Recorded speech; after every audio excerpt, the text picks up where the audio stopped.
I really believe that social enterprises should be really intentional about the way they operate. And everyone has a different philosophy for how they think of social enterprises, but I think that you can really strive to do good in everything that you want to do in your business. And I hope to illustrate that through the example of the KW Library of Things. So just a bit about me before I get started. So I co-founded this organization. It's been running for about 5 months now. I've been working on it for 2 years.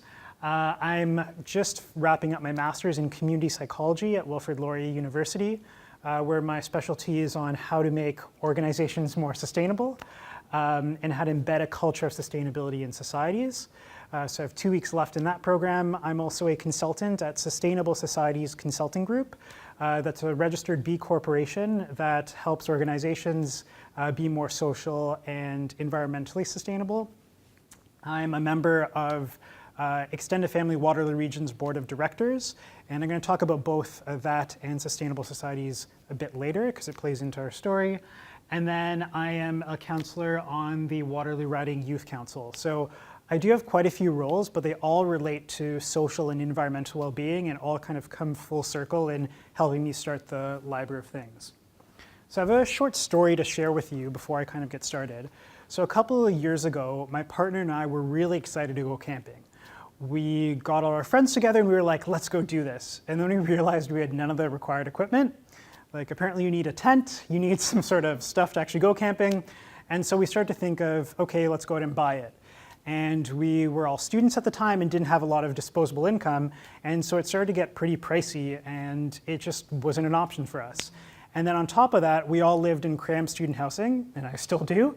And if we bought all that equipment, we didn't have actually the place to store it afterwards. So this was the problem that the KW Library of Things addresses.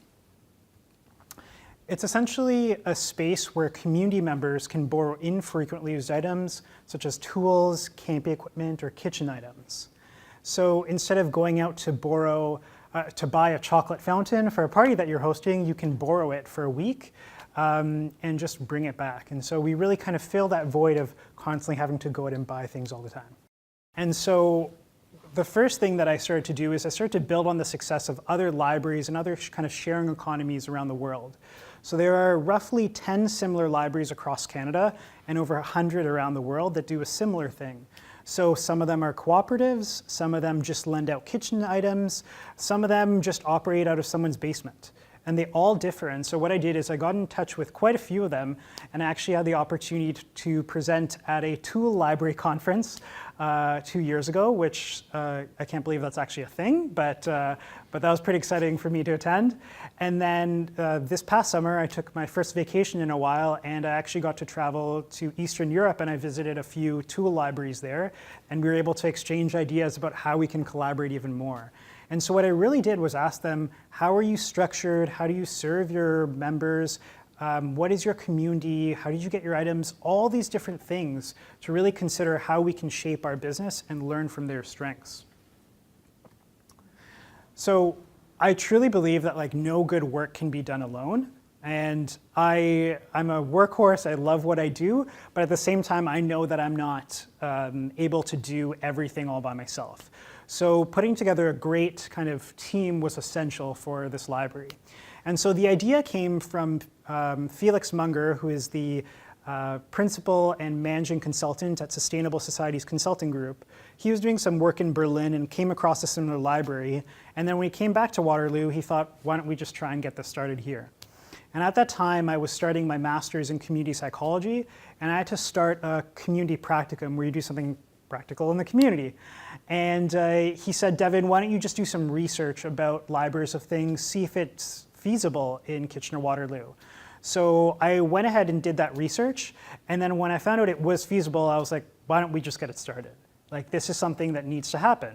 And so to do that, I partnered with Extended Family Waterloo Region. They work with individuals with developmental and physical disabilities. And they have a strong presence here in Waterloo. And I'm originally from Toronto. I've been here for about 2 years now. And that really gave me kind of some insight into, I don't know a lot of stuff that happens here. So I need to partner with people who have that kind of lived experience, who know what events to attend, who know people that I obviously don't know. And that was kind of a great partnership in terms of how we evolved and even structured our business.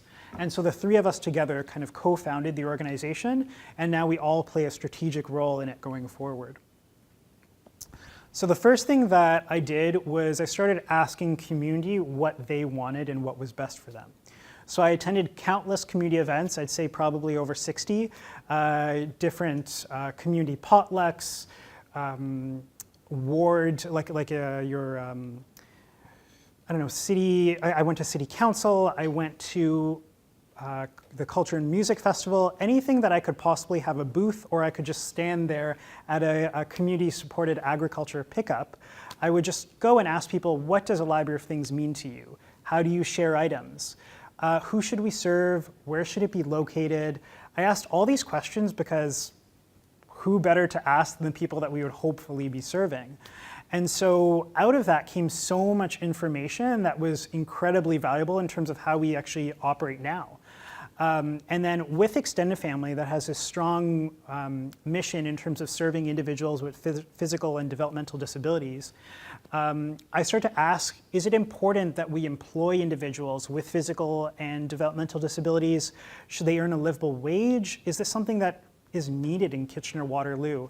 And I did focus groups, interviews, and surveys about that. And it turned out to be such a kind of powerful thing to gather people around and something that was really needed in Kitchener-Waterloo. So we started to design a business that served three basic functions. The first one is that it saved people money.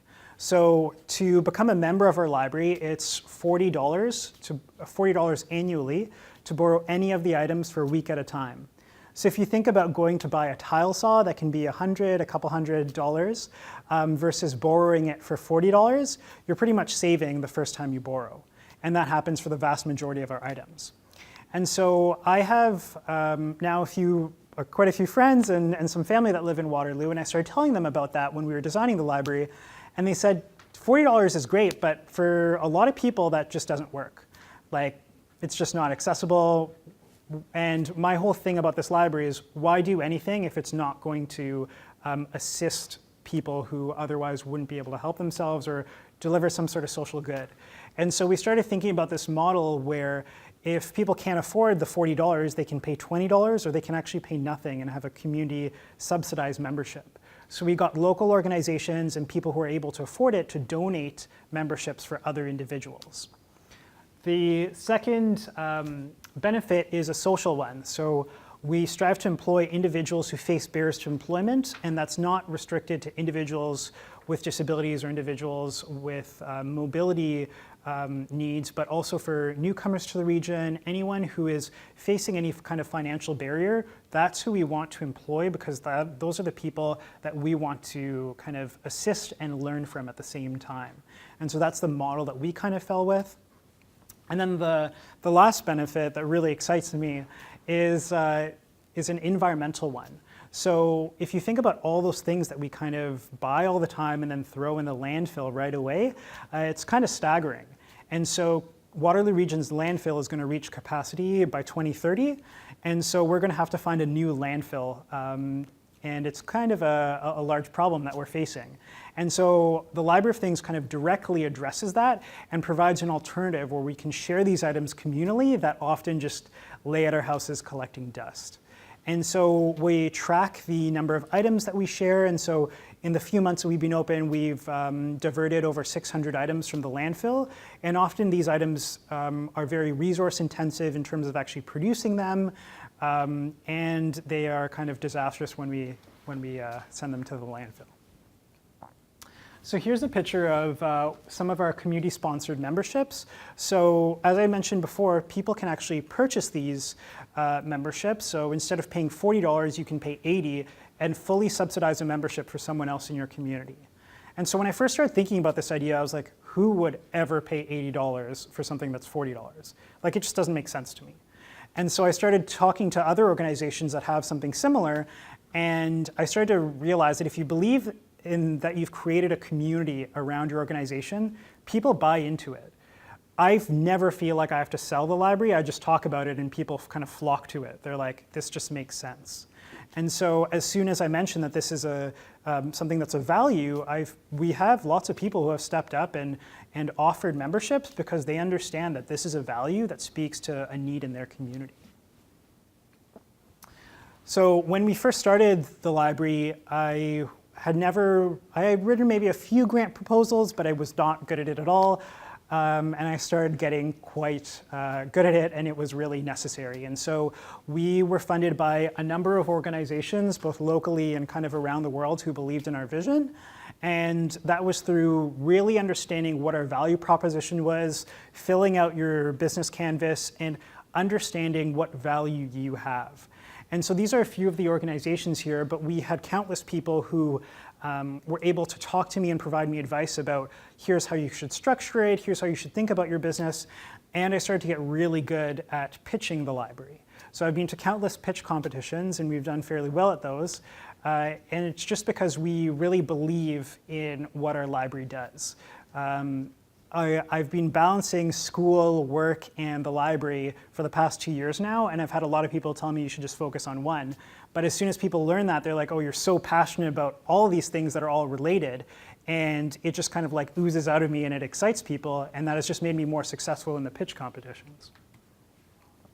So another thing that I really want to emphasize was that social entrepreneurship is all about learning throughout the entire journey. And so when I started this, I didn't know how to make a website. I had no idea how to make a infographic. I didn't know anything about social media. I think my parents followed me, that's it. But now we have a slightly larger following. And all those things came from just asking people. So I was constantly just asking people, hey, like, does this work? Now my family is kind of sick of hearing about the library, but that's up to them. And it was all about just learning things on the spot. So.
So essentially, we created short video infographics that are about 30 seconds long that showcase our library, and you can find those on YouTube or on our website, kwlot.ca. And our first video infographic that I made was seen 17,000 times in 2 days. So it did quite well, and I was actually scared because I was like, dear God, what have I created? Like, I don't know how big this is going to be. I'm still in school. I still I have like one spoon and a fork at home. Like I'm not set up for this at all. And so I was really excited about this, but it was really dependent on me kind of adapting to what was happening around me.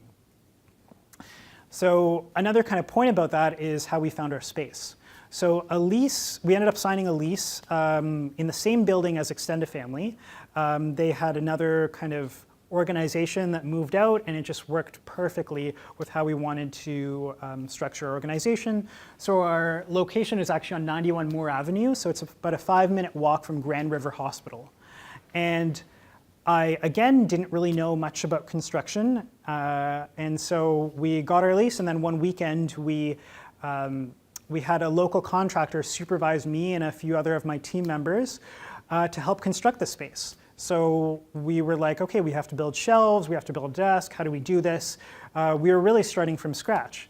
And we didn't do this in isolation, so I actually met someone at a conference who is a designer for TD Canada Trust's locations. So they make them as accessible as possible. They try and make sure that they're as bright and green as possible. And so I met them and I told them about the library, and they were like, oh, I'll make you a free mock-up of your space, how to design it. And I was like, why would you ever offer that? Like, that is amazing. And so we ended up looking at how are we going to structure our shelves to be as accessible as possible? What is the width of space that we need to allow? All these different things that we played through. And that was kind of essential. And even our logo for our library was developed by a researcher in Berlin who I ended up meeting at a conference, who believed in our vision, and she is a doctoral student in design. And she was like, yeah, like I have time, like let me know what you need and I'm happy to help out. And so there were tons of people, and as soon as you have a social enterprise, people know that you're not in it just for the profit. That can definitely be an incentive, and that's part of it. But they believe in you and they believe in your mission, and you find people coming out of the woodworks to help you, and it's really, really an amazing feeling. So as soon as we started trying to create the library, we realized that we really need to address fundamental needs, and this came out of the research that I did.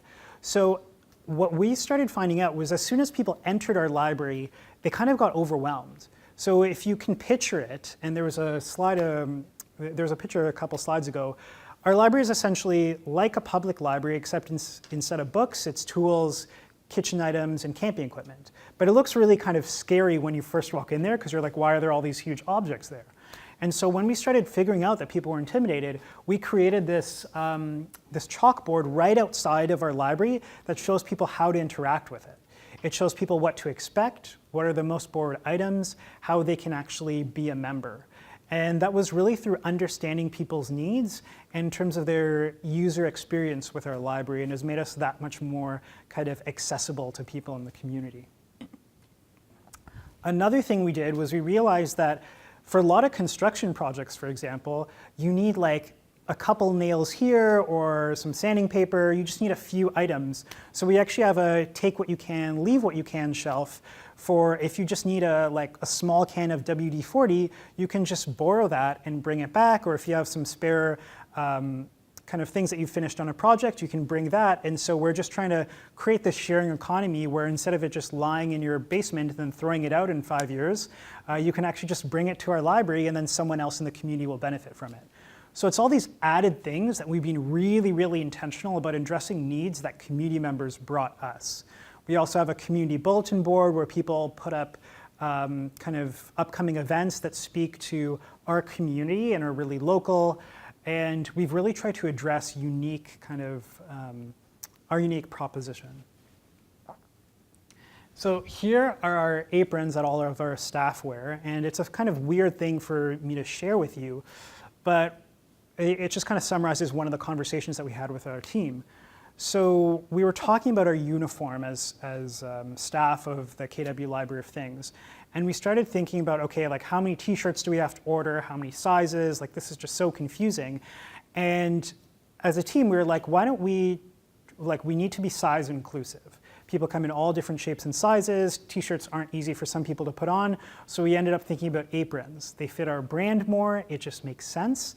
And as soon as I tell people that, they're like, whoa, you've been really intentional about that. It's not just that you bought T-shirts just and you slapped a logo on them. No, we tried to, and there's still things that we're trying to improve.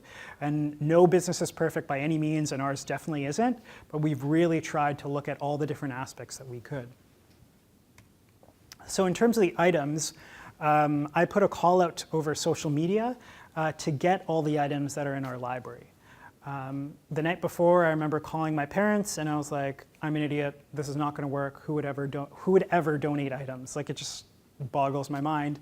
And then we had 350 items donated in 4 hours. And it honestly felt like Christmas every time someone walked in the door. I was like, oh, a new present, this is amazing. And I never understood the power of community until that day. Like it was phenomenal. We had a couple who drove in from London, Ontario with a pickup truck full of stuff who heard about us.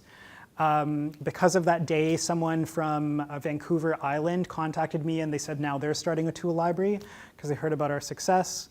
And then we launched our library a few months later after we kind of went through all the items.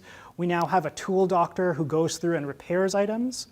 that are not functioning or that could work even better. And so that addresses a lot of the liability concerns that our insurance had. So at first, getting insurance was quite tricky. They were like, this sharing business, I don't know what it is. Like, this is just so confusing.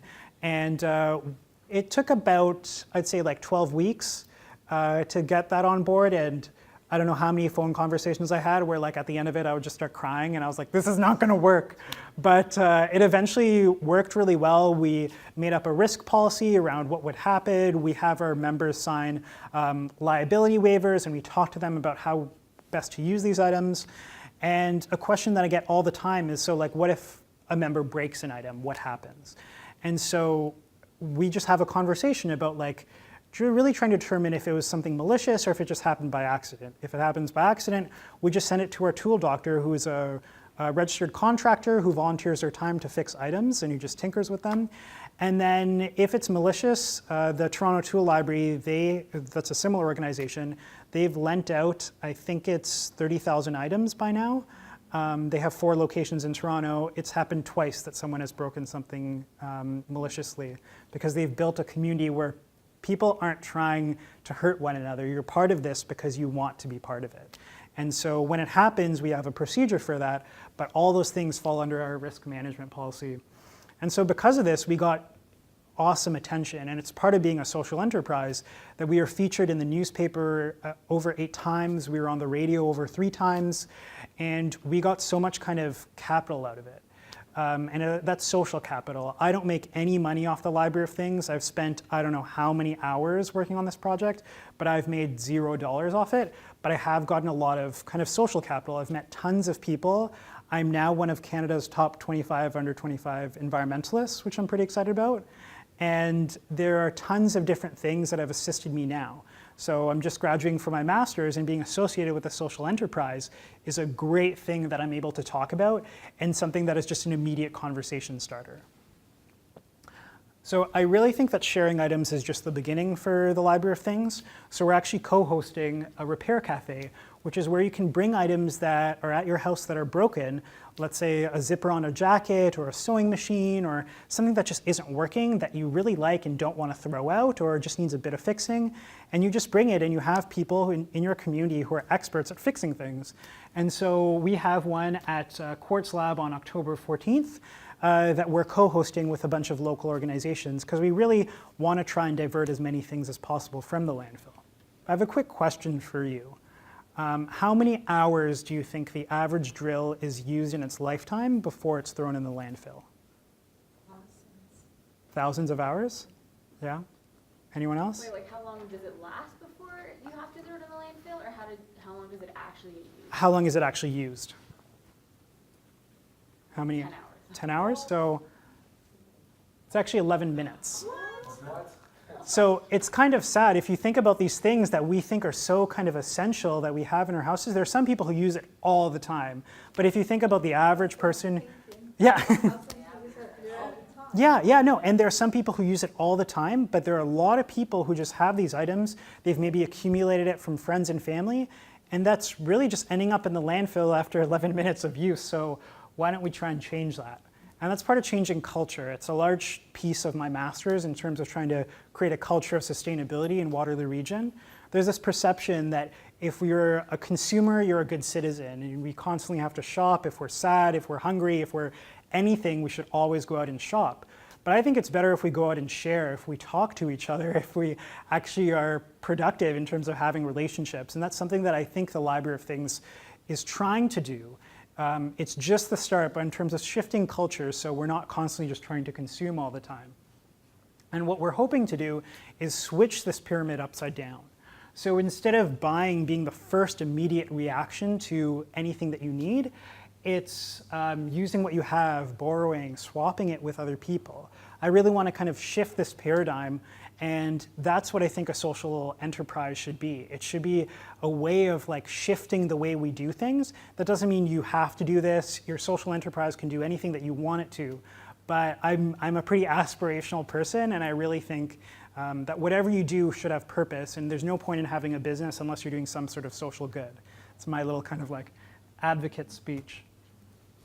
I just wanted to leave you with a few key points that I learned through creating the Library of Things. And these can or cannot apply to you, but they just have meant a lot to me. So passion is kind of everything. Everyone who I have a meeting with about the Library of Things is just like, you have too much passion for the both of us. Like they're very excited about it. And that's because I love the Library of Things. Like, it's part of me now.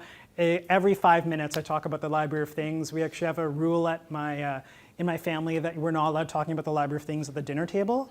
It's kind of sad that I'm treated like a child. Embrace every opportunity to meet people. So the Library of Things was supported by over kind of 35 local organizations who agreed to either promote us over social media, endorse us in some way, contribute meetings to us. I've yet to meet one person in Kitchener-Waterloo who wasn't helpful in some way. Everyone wanted that meeting. They all wanted to help, and that comes with being a social enterprise. You have people who believe in social good, who want to shape a better society, and who are kind of ready to do that. The next is consider who's being left out of your conversations. So I try and be as aware as possible about kind of my person when I am doing any kind of social advocacy work. So I am kind of a man in society, but what implications does that have if we just have a group of men around a table making decisions? And so we always try and kind of include different voices, think about who is being impacted by our decisions, and try and have diverse opinions. So we have some people on our team who have a completely different background than me, some people who I disagree with, but I think that's all the better in terms of making decisions for our ultimate customers and the community, because we want those kind of diverse opinions. Go with what you're good at. I do not like certain things in business. I am not the best person for certain topics. I try and be kind of good at everything, but I know when it's just reached my threshold. So finances, for example, like, I'm good at it, but we have someone on our team who is better at it. And so I know to kind of like delegate to them. They know they're responsible for it. And it's something that I have to be kind of confident in, that I'm not the expert all the time. Get ready to learn new skills. So if you're not ready to learn, it's a hard journey ahead, but you have people around here to support you. And I think the coolest thing is meeting other people who are at a similar space in terms of starting a social enterprise. So I met a fellow filmmaker who was doing a documentary about climate change and youth involvement in climate change, and we were just at a similar point in terms of creating the Library of Things and his film, and we hit it off because we are both so involved with our projects that we just share this connection, and it's been incredible to work with people who are in the same kind of mindset. So I think this is a kind of great room for that. And then find strategic partners. So just because you like working with someone, that is a great kind of way to form a partnership, but make sure people who complement your skills. If you're not great in finance, if you're not great in marketing, that's totally fine. You don't have to be great at everything. You should try and learn, but find people who can complement your skills in different ways. And so these are things that I think they're pretty basic for most businesses, but I think for social enterprises, they have to be nimble, they have to be flexible, and you really have to kind of adapt to different circumstances and challenge the norm. I met a few people early on who were kind of wondering about the Library of Things. They were like, "You're just trying to do too much good. I don't know about this." And I was like, okay, we'll see. Like, I'm a pretty ambitious person, and we'll see in a couple of years. So I really think now is kind of a time to share different things in society, be it items, cultures, different things that we can do together to create a culture of sustainability and a culture of sharing in Waterloo. And so I'm happy to spend this time with all of you, and if you have any questions, I am more than happy to answer them. Yeah, I'm wondering, like, how do you measure the success of the company or organization? And also, you said that you're not making any money yet from it. Is this like the kind of social enterprise where you are expecting to make money and like that's part of it, or Sure. How do you measure your success? Yes, yeah, okay, so the first question, great questions. The first one was, how do you measure your success? So we measure our success based on a couple of different factors. So the first one is number of items diverted from landfill. So right now it's about 600, and that'll just increase by the amount of memberships we have and over time in terms of items that we share with individuals. The second kind of indicator that we have is number of hours employed for individuals who face barriers to employment. And those are livable wages, which I believe is 16? Yeah. 16, yeah. And so we look at how many of those hours we're able to employ individuals who face barriers to employment. And even though I'm not making any money out of it, that is not the intent of this organization at all. We're actually part of Extended Family Waterloo Region, so they're a registered charity, and we're now a program of theirs. And so because of that, I am not looking for a salary. That was not my intent. We try and invest all of our proceeds into those livable wages. And there are definitely some social enterprises. There are quite a few that earn, they use the profits to support staff wages. The Library of Things isn't one of them. Sustainable Societies Consulting Group, the consulting company I work for, they pay everyone a livable wage. It's a registered B Corp. They make a profit, and it's redistributed to every member of our staff. So just because ours isn't making a profit and I'm not making money off it, I've made money in a lot of non-traditional ways in terms of social capital, but that's not the intent for us. Does that answer your question? Great. Anything else? Yes. Do you have a database online that people can actually peruse? Yeah. Yeah. Yeah, that's a great question. So if you go on our website, kwlot.ca, we have an online inventory of all our items. It has pictures of the items, some dimensions of them. And some of the items, let's say a chocolate fountain, I would have no idea how to use that. I would be like, okay, this machine, it might blow up on me, it freaks me out. And so we actually have instructional videos that show you how to use it, how to clean it, and it shows you an online inventory of if they're available and in stock right now. So it is very similar to the public library that you can check that out. And you don't have to be a member to view that at all. Yeah. Anything else? What if somebody donates an item and then they say, 3 months later, oh, I need that item back? What happens then? That is, no, it's happened a couple times where some people have said, I might want this back in a couple months, and we just have a conversation with them that says, essentially, this may not be the best because this is strictly a community-based item. And so if you're donating it, it now sits in the community, and we don't have people bringing back their donations all the time. It just is a logistical nightmare. So we've done really well in terms of getting now over 400 donated items without having that kind of stipulation. So we say, feel free to keep your item because it looks like you might use it more often. But if you decide that you're not going to, you can feel free to get a membership and then borrow it when you need. So we have some individuals who donated canning equipment, and they now borrow it whenever they need to, but it's their equipment that they then donated to the library. Anyone else? Yep. My mother-in-law loves self-garage. Do you think self-garage is your competitive? Not really. We don't think of it's funny, we don't think of ourselves as competitive with anyone. We think we're collaborators with everyone. It's just a different mindset. But we could be competitors with practically any business that sells a product. But garage sales, for example, they serve a niche, and that is a bit different than ours. We're not trying to kind of reduce the amount of garage sales that are out there. We actually, quite frankly, promote ourselves at different garage sales because we think it's a great opportunity to cross-collaborate. So anything that we're able to support local organizations, we do, but we don't see them as a competitor. Yes? Have you purchased any items in the library? No, not yet. We have had some people ask for specialized items. So if they're working on a project and they need a special tool, for example, we'll put out a call over Twitter saying hey, does anyone have this that they're willing to donate? Some of our funding has gone to use, actually no, yeah, we haven't purchased any items. The only thing is that our funding went to support those subsidized memberships. That's the only way that we've used them, really. Anything else? Yes. What about transportation? I've noticed that one of the most borrowed items was a push lawnmower. Mm-hmm. Do most people come with a car and they just drive stuff home? Or what if you don't have a car? So and you want a push mower?